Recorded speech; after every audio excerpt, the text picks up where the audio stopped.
Hello everyone, I'm Beverley and welcome to Season 2 of Voice After 50. Whether you've been with me since the beginning or you're tuning in for the first time, I'm so glad you're here. In Season 1 we explored what it really means to find your voice after 50, that time in life when experience, reflection and wisdom start to come together in new ways. Across 10 episodes I shared personal stories, thoughts and insights about the changes, challenges and discoveries that come with this stage of life. We talked about identity, purpose and the power of speaking up, not just to others, but to ourselves. We asked questions about how we grow, adapt and redefine what matters most. If it's been a while since you listened, or if you've missed a few episodes, I encourage you to revisit them. Think of them as a reminder, a refresher, or, if you're new, a perfect way to get a taste of what Voice After 50 is all about. Honest reflection, curiosity and celebrating the richness of life after 50. Now, as we begin Season 2, we'll be diving even deeper into the conversations that shape who we are and how we see ourselves at this stage of life. This season we'll be exploring questions like, why is it so hard to open up after 50? What happens when you realise you sound just like your mum? If you could write a letter to your 20-year-old self, what would you say? What songs or music would make up the soundtrack to your life? And many more thought-provoking topics designed to spark reflection, laughter, and maybe even a few aha moments along the way. So, whether you're on a walk, enjoying a quiet moment with a cuppa, or just taking some time for yourself, thank you for listening. Voice After 50 is a space to pause, reflect, and reconnect with your story, your voice, and your sense of possibility. So, here's to Season 2 and to continuing the conversation together.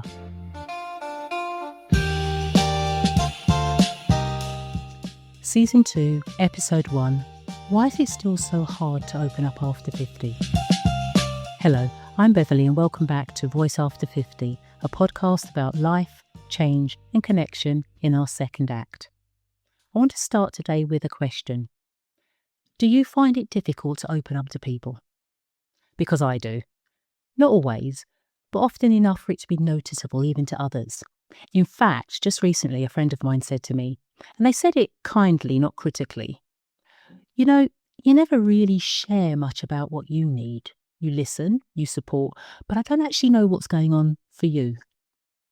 And I didn't have a good answer, so I just sort of nodded and gave the usual deflection. Oh, I'm fine, nothing major, same old you know what, just a different day.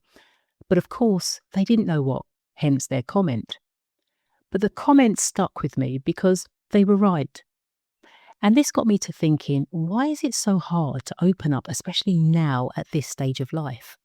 After all, we've lived, we've lost, we've navigated so many big transitions, such as children growing up or moving away, careers winding down or shifting, relationships deepening or ending, health matters that start to whisper or shout. You'd think by now it would be easier to express what we're going through, but sometimes it feels harder than ever. And not because we don't feel things. If anything, we feel more, certainly more deeply, more broadly, more consciously. But that doesn't mean we've become more practiced at putting it all into words or at sharing those words with someone else. What makes it so uncomfortable? Well, for me, and maybe for you too, there's this ingrained resistance, a discomfort around exposing the more vulnerable parts of yourself, the parts that are unsure or overwhelmed, or hurting, or just needing something. Because even now, there's still a voice in my head that says, don't burden anyone, or you should be able to handle this by now, or if you show too much, people might see you differently. And that's the core of it, isn't it? The fear of being seen as less than, less capable, less steady, less strong. I'm inclined to think, and this is my view, so I'm not claiming that this is definitively the case, there's this unspoken expectation, especially after 50, that we should be emotionally self-sufficient by now. That asking for support or admitting that we're struggling somehow disqualifies us from the roles we've played for so long. Caretaker, leader, problem solver, Google on legs. And if you've been that person, the one others rely on, then it can be even harder to flip the script and say, actually, I need something too. It can feel like you're breaking character. Your game face mask is slipping, and that's not comfortable and feels exposing. And here's something I'm beginning to understand. Not speaking up doesn't make us stronger. It just makes us lonelier and the load heavier. And I don't mean loneliness in the sense of being alone. I mean that quiet, subtle kind of isolation that happens when you're surrounded by people but still feel like no one truly knows what's going on inside. That kind of emotional solitude can stretch for years, even decades, without anyone noticing.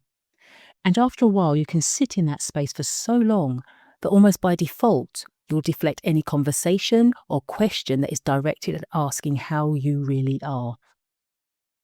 I just want to add here, I don't believe we should open up to everyone. Not all spaces are safe. Not all people are good stewards of our inner lives. You don't need to become the subject of a conversation for a group of people you're not even a part of, just because they needed something or someone to talk about. We don't owe vulnerability to every person we meet, and there's wisdom and discernment in that. But when we guard ourselves from everyone, when we never say, actually, I'm having a hard time, or I could really use some support right now, we end up keeping the people who do care at a distance. We build emotional walls where we could be building bridges. And I think we can sometimes confuse being guarded with being grounded. We think holding everything in makes us dignified and stoic. We think silence equals strength. But actually, it takes strength to speak the hard truth. To say I'm overwhelmed, or I don't know what to do, or even I need help. And that strength, that kind of clarity and openness, it doesn't come from weakness. It comes from self-awareness and trust and courage. And emotional honesty, that doesn't hide behind roles or armour. That says, this is me today, not perfect, not polished, just real. Now, I don't want to make it sound like opening up is easy. It's not. I'm a case in point and a work in progress myself. And maybe part of that is trust. Not just trusting them, but trusting what I say won't be misunderstood or minimised or used against me later. Trusting that they'll hold what I share with care and not try to fix it, judge it, or turn it into something about them. That kind of trust, the deep, consistent, earnest kind, is hard to come by, especially if you've been let down in the past. Even when I know someone is trustworthy, someone who's shown up for me, I still get that tight feeling in my chest when I try to share something personal, that second-guessing voice. Are you sure you want to say this out loud? Or after saying it out loud, saying to myself, oh man, I said too much. But when I do, when I push past the hesitation and actually let someone in, something shifts. I do feel lighter, less alone, more connected. In that moment, something meaningful happens. We can stop performing. We can start relating. So if you're listening to this and thinking, yes, I find it hard too, then I just want to say, that's okay. We all carry things we don't know how to name and fears we don't know how to share. But maybe we can start small. Maybe we can say something real to someone who's shown they care.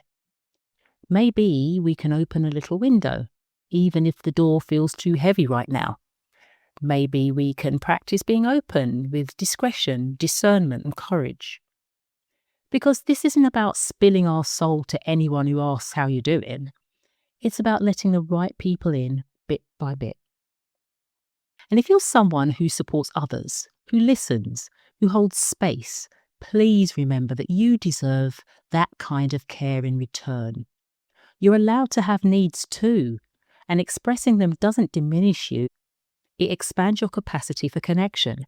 It helps to lighten your load and recharge in a way that enables you to continue to be that support to others. That's something I'm still learning, but I'm trying, and honestly, it's not easy, but maybe trying is enough for now. So before we close, here's something to reflect on. Who in your life might be a safe place to share just a little more than usual? And what would it feel like to let them in? You don't have to open up to everyone. but you don't have to keep it all in either. Let yourself be known when you're ready and with the right people. Thanks for being here with me on Voice After 50. If this episode spoke to something inside you, I'd love to hear from you, or maybe pass it along to someone who might need to hear it too. So until next time, be honest with yourself, be brave with others, and as always, take good care. Talk soon.